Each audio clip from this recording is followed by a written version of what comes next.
الحمد لله وحده والصلاة والسلام على نبي بعد. نشكركم اللهم صل على محمد وعلى آل محمد كما صليت على إبراهيم وعلى آل إبراهيم إنك حميد مجيد. اللهم بارك على محمد وعلى آل محمد كما باركت على إبراهيم وعلى آل إبراهيم إنك حميد مجيد. সম্মানিত সুধী মণ্ডলী, লম্বা কোনো আলোচনা নয়, আমরা আমাদের বক্তব্যের শুরুতে কথার শুরুতে দুরূদ শরীফ পড়ি, আলহামদুলিল্লাহ বলি এবং আল্লাহর নামের প্রশংসা গুণগান গাই। এটা হলো আমাদের একটা নীতি, ইসলামের নীতি। আল্লাহর নাম বলতে পারা এই জগতে, এই জমিনে, এই জন্য আমরা দুনিয়াতে এসেছি। আল্লাহর নাম বলতে সংসদে বিসমিল্লাহ বললেই তাদের চুলকানি শুরু হয়ে যাবে। কথা ঠিক না? কেমন কথা? কোন দেশে বসবাস করি? বিসমিল্লাহটা বলতে দেয় না আমাদের। যে দেশে বিসমিল্লাহ বলতে দেয় না, যে দেশে আল্লাহু আকবার বলা যায় না, সেই দেশকে আমরা বসবাসের যোগ্য। ইসলামী আন্দোলন কেন? ইসলামী শাসন ব্যবস্থা কেন? আমি কোনো বক্তব্য গোছানো নিয়ে আসি নাই, বক্তব্য না। তবে জনগণের ইমান 1 নম্বর, জান 2 নম্বর, মাল, 3টা জিনিসকে হেফাজত করার জন্য ইসলামী আন্দোলন।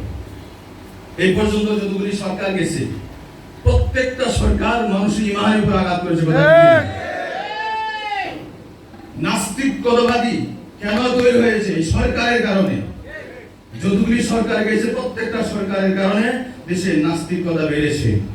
এই জন্যই ইমান হেফাজত করার জন্য ইসলামী আন্দোলন প্রয়োজন। কথা ঠিক না? 2 নম্বর, জানের হেফাজত। দেশের মানুষের জীবনের কোনো মূল্য নেই। যতগুলি গুণ হয়েছে এই পর্যন্ত, যতগুলি সরকার এই পর্যন্ত অতিক্রম করেছে, কোন সরকারের আমলে কোন মানুষের জীবনের হেফাজত নাই। যতগুলি মানুষের গুণ হয়েছে তাদের কোনো বিচার নাই। বিচার হয়েছে, এই দেশের গুণের কোনো বিচার হয় নাই। সুতরাং জান হেফাজত করার জন্য ইসলামী আন্দোলন প্রয়োজন। কথা ঠিক না? 2 নম্বর, মালের হেফাজত। এই দেশের মানুষের মালের কোনো হেফাজত নাই। গরিবের মালের হেফাজত নাই, ফকিরের মালের হেফাজত নাই, বিধবার মালের হেফাজত নাই। ওরা সবাই গাঁজা খায়। কথা ঠিক না? যারা গাঁজা খায়, যারা মদ খায়, যারা নেশাখোর, এদের পকেটে যখন টাকা থাকে না, তখন কি করে? ওরা তো চাকরি করতে পারে না, ওরা অন্যের সম্পত্তি লুটপাট করে। কথা ঠিক না? যারা গাঁজাখোর, যারা মদখোর, যারা নেশাখোর, তাদের পকেটে টাকা না থাকলে অন্যের সম্পত্তি লুটপাট করবে। এই সমস্ত এই পর্যন্ত যতগুলি সরকার ক্ষমতা এসেছে, প্রত্যেকটাই অধিকাংশই মন্ত্রী এমপি যারা আছে সবগুলি গাঁজাখোর, মদখোর। কথা ঠিক কিনা?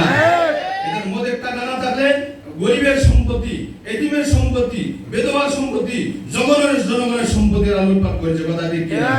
সুতরাং জান আর মাল আর সম্পদ আর ইমান হেফাজত করার জন্য ইসলামী আন্দোলন প্রয়োজন। কথা ঠিক কিনা? এই জন্য আমাদের এখন আর বসে থাকার সময় নেই। এই মুহূর্তে সবচেয়ে সুবর্ণ সুযোগ। আমরা যদি এই সময়টা কাজে না লাগাই, এখন আর শুধু বক্তব্য দিলে চলবে না। জনগণের জান, মাল, ইমান, আমল এগুলিকে হেফাজত করার জন্য রাস্তায় নামতে হবে এবং সমস্ত মানুষকে দাওয়াত দিতে হবে ইসলামের জন্য। কথা ঠিক কিনা? মানুষের সম্পত্তি মানুষকে বুঝিয়ে দিতে হবে, মানুষের অধিকার মানুষকে বুঝিয়ে দিতে হবে। এই পর্যন্ত পৃথিবীর কোনো মানুষ, কোন ধর্ম মানুষের অধিকার বুঝাইতে পারে নাই, একমাত্র ইসলাম ছাড়া। কথা ঠিক কিনা? ইসলামী মানুষের অধিকার বুঝাইতে পারে, ইসলামী শাসন ব্যবস্থা মানুষের অধিকার বুঝাইতে পারে। ওরা মানুষের অধিকারকে লুণ্ঠন করেছে। কথা ঠিক কিনা? আল্লাহ পাক আমাদেরকে আমল করার তৌফিক দান করুন।